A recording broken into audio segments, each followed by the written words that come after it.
The Mercy Dawn drifted through the star-scarred void of the Orion Belt, its hull painted in blinding white, marked with the crimson cross of sanctuary. It was a ship that carried no weapons, no soldiers, and no shields beyond the standard medical barriers. Its purpose was singular and noble, tending to the broken, the maimed, the survivors of wars too brutal to name. For decades, hospital ships had been respected across the galaxy, sanctuaries immune from attack under the ancient concord of empires.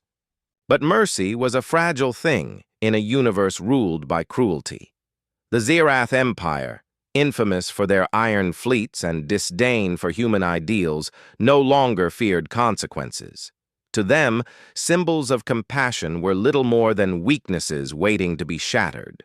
So when their fleet intercepted the Mercy Dawn, they ignored the emblems, ignored the sacred traditions, and struck like carrion beasts. The first barrage tore open a wing of the ship. Explosions rocked the hull, sending nurses and patients tumbling through collapsing corridors. Medbays filled with smoke and alarms. Cries of the wounded mingled with the metallic shriek of rending steel. The defenseless ship shuddered under the weight of the assault. Among the chaos stood Dr. Elias Veyron. He was not a soldier, not a commander. He was a physician, thin, spectacled, with weary eyes that had looked upon more suffering than most generals. Yet behind those tired eyes burned a sharpness few had ever glimpsed. Veyron had once been courted by the Human Defense Command for his brilliance in systems engineering and combat strategy. But he had chosen medicine, believing healing to be nobler than destruction. Fate, however, was rarely merciful. As the hull screamed under another impact, Veyron steadied himself against a console. Around him, medics rushed to evacuate wards, dragging stretchers through fire-lit corridors. The captain's voice echoed over the intercom, cracked with despair. "This is the Mercy Dawn, unarmed hospital vessel under conquered protections. We are under attack by Zirath forces. We request immediate ceasefire," Static answered. The enemy had no intention of stopping. Veyron's jaw tightened.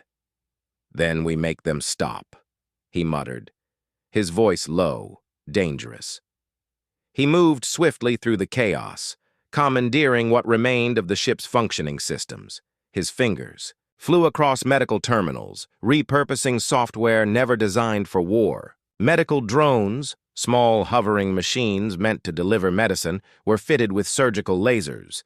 He rerouted their targeting systems, turning them into swarms of defenders. Automated triage bots built to stabilize patients were programmed to carry improvised explosives made from pressurized oxygen tanks. The hospital ship was transforming under his command. As the Zirath raiders boarded, expecting helpless victims, they found themselves swarmed by buzzing drones that sliced through armor and detonated in confined corridors. Hallways became death traps, where automated doors sealed intruders inside, flooding compartments with anesthetic gas until soldiers collapsed in unconscious heaps. On the bridge, the Zirath commander snarled, "Report! Why are my men delayed?" "Resistance, Admiral," a lieutenant stammered. "The humans, they're drones. They fight like war machines." Impossible. It's a hospital ship. And yet impossible things were happening. Elias Veyron stood at the heart of it, orchestrating chaos with the precision of a maestro. His mind raced faster than the ship's failing computers, predicting the Zirath moves, laying traps within traps. He rerouted power grids to create false signals, projecting phantom ships on enemy radars. Entire wings of the Mercy Dawn were sacrificed, detonated in sudden bursts of plasma to consume boarding craft. But the cost was heavy. Patients still screamed. Medics still fell. Every decision Veyron made was soaked in blood, buying survival at the price of lives he had sworn to protect. He felt the weight of every loss, yet his hands never stopped moving. The Zirath, furious, deployed their main cruiser, preparing to finish the hospital ship with a single blast. Its cannon charged, energy crackling along its spine. Veyron saw it coming. He knew he had no weapons powerful enough to counter, but he had something the Zarath did not: his mind. He rerouted the Mercy Dawn's failing hyperspace drive, a system too broken to flee, but still potent enough to distort gravity wells. With precise calculations, he turned the drive into a trap. The moment the Zarath fired, the distorted field bent the energy beam, redirecting it. The blast arced across space, straight into the Zarath's own escort ships. The explosion was blinding. 3 enemy cruisers vanished in fire. Panic rippled through the fleet. On board the Mercy Dawn, silence fell for a heartbeat. The wounded stared in awe. Medics froze in disbelief. They had been on the verge of death, yet a single doctor had turned the tide. The Zarath commander raged. "Who is this human? What devil commands this ship?" The answer spread quickly among the surviving soldiers. Not a warrior, not an admiral, but a healer.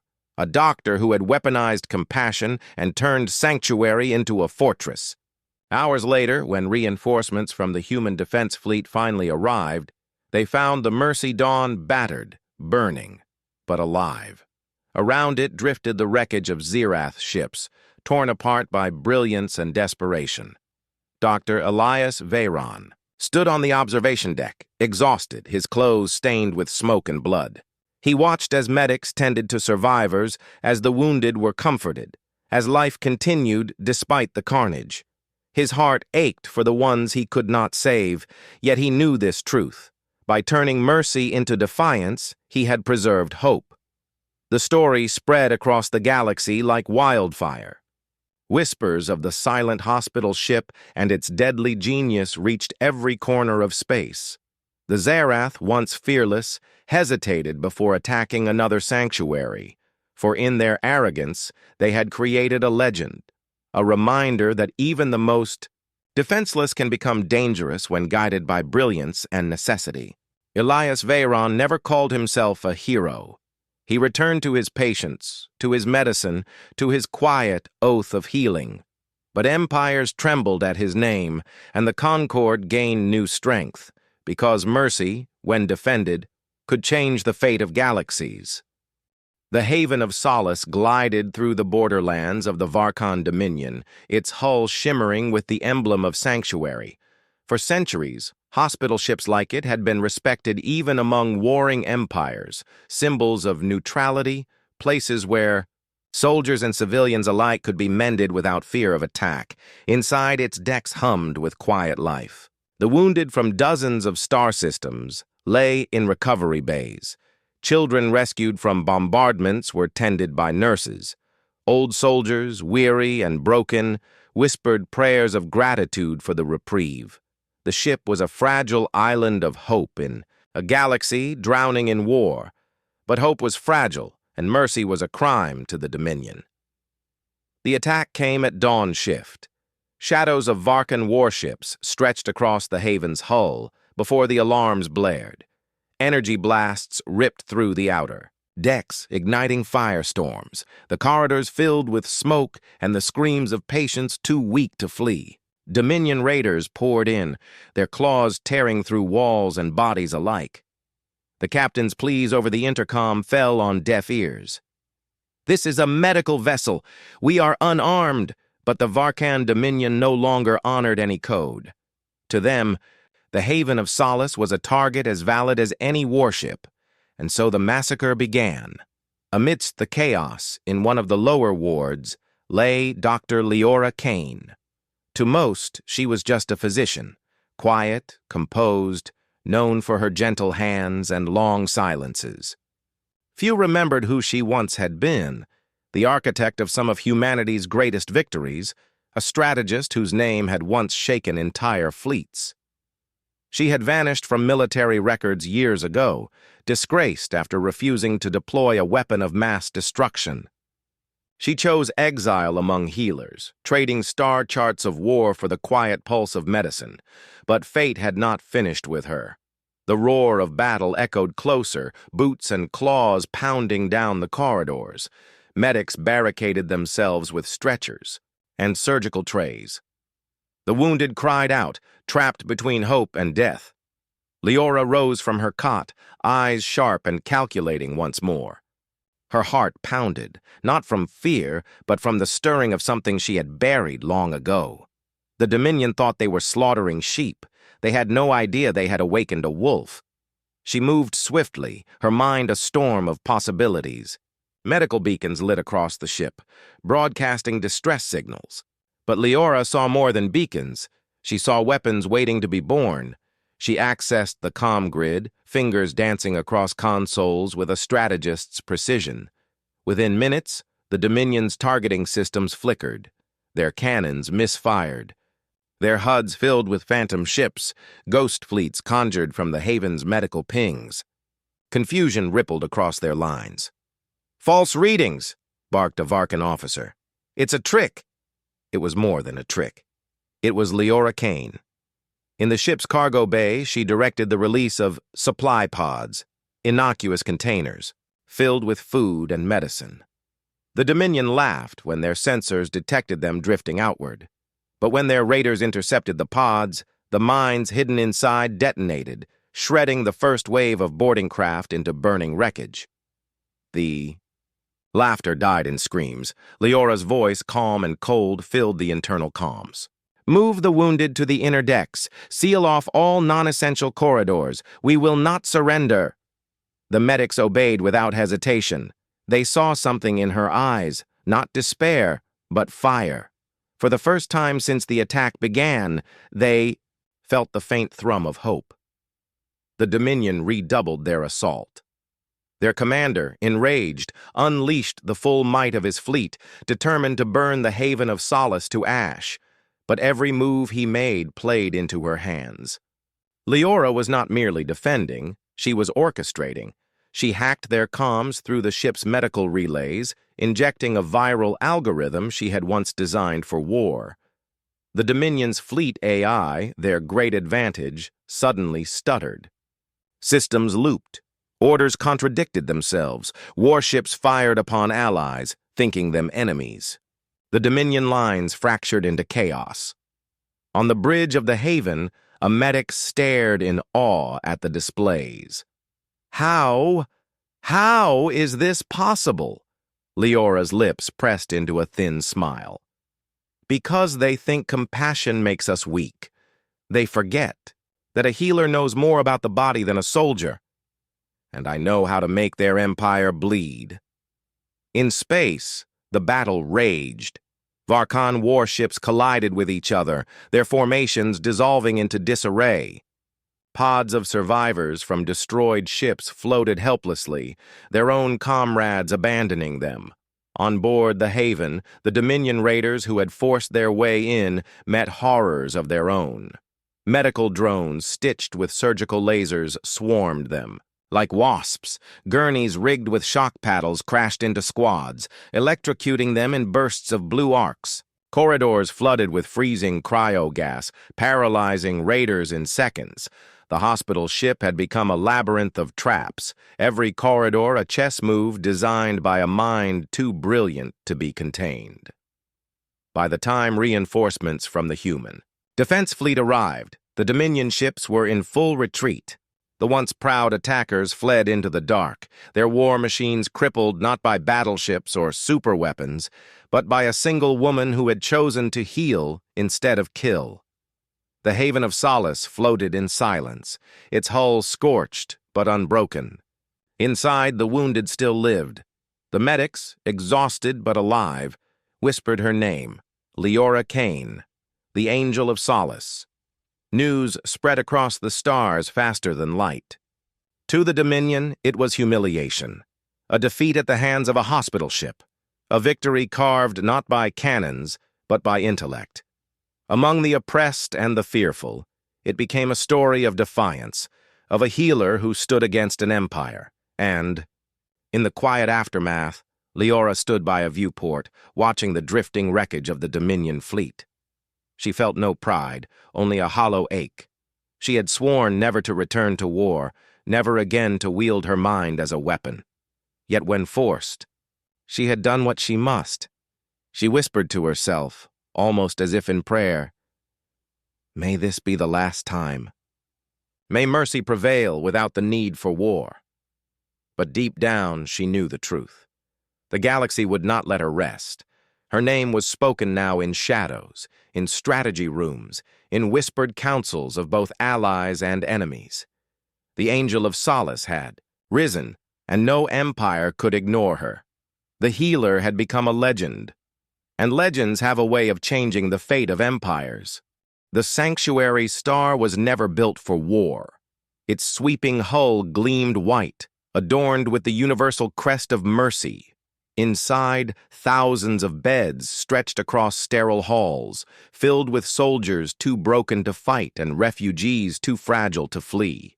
It was a vessel of healing, a floating cathedral of compassion adrift in a galaxy consumed by endless wars. To the Drexian Empire, compassion was weakness. When their fleet descended on the sanctuary star, there was no warning, only fire. The first barrage shredded the outer decks, scattering patients into the void. Nurses clutched the wounded as explosions rippled through wards. Children screamed as power cut out, plunging the corridors into choking smoke and flickering alarms. The ship trembled under each fresh impact, its voice a chorus of breaking steel. "Transmit surrender!" the captain cried, hands shaking as she tried to stabilize the failing systems. "We are a hospital ship! We carry no arms!" But the Drexians wanted no surrender. Their doctrine was simple: terrorize, destroy, leave nothing behind. They unleashed boarding parties, their jagged armor glinting under the emergency lights as they tore through bulkheads and slaughtered the defenseless. Amid the chaos stood Adrian Locke. To most, he was only a ship's engineer, quiet and unassuming, with ink-stained fingers and a mind that seemed always lost in calculations. He had once been called a prodigy, able to weave solutions from impossible problems, blending medicine and engineering in ways few understood. But Adrian had never sought recognition. He wanted only to heal, to fix what was broken. Now he stood, among fire and corpses, grief hardening into something sharper than steel. His sister, a medic, lay dead in the wreckage of a triage bay. His patients, men, women, children, were butchered before his eyes. Something inside him cracked. Adrian Locke was a healer, but in that moment, he became something else. He seized control of the ship's failing systems, his mind racing faster than the alarms blaring around him. Where others saw chaos, he saw equations, endless streams of possibility. With every keystroke, he reimagined the sanctuary star. The life support vents that once carried clean oxygen now pumped superheated plasma, flooding corridors where Drexian raiders advanced. The intruders burned alive in clouds of white-hot fire, their screams echoing through metal halls. The nanobots once used for delicate surgeries were rewritten with new code, turned loose through the ventilation system. They swarmed the Drexian invaders, crawling beneath armor plates, dismantling weapons, and devouring machinery from the inside out. Soldiers fell writhing, clawing at their own failing exosuits as the machines feasted on them. Adrian did not stop there. He re-engineered the hyperdrive coils, long too damaged for flight, into a gravitational snare. When the Drexian flagship prepared to fire its supercannon, the trap snapped shut. Their own shot curved, dragged into the heart of their fleet. The blast annihilated 3 destroyers instantly, debris raining across the stars. The Drexians faltered. Confusion rippled through their ranks. How could a hospital ship fight back? On their comms, a chilling message crackled through, Adrian's voice steady and cold. "You came to slaughter the helpless. You turned mercy into murder. Now you will learn what it means to awaken a mind that does not forgive."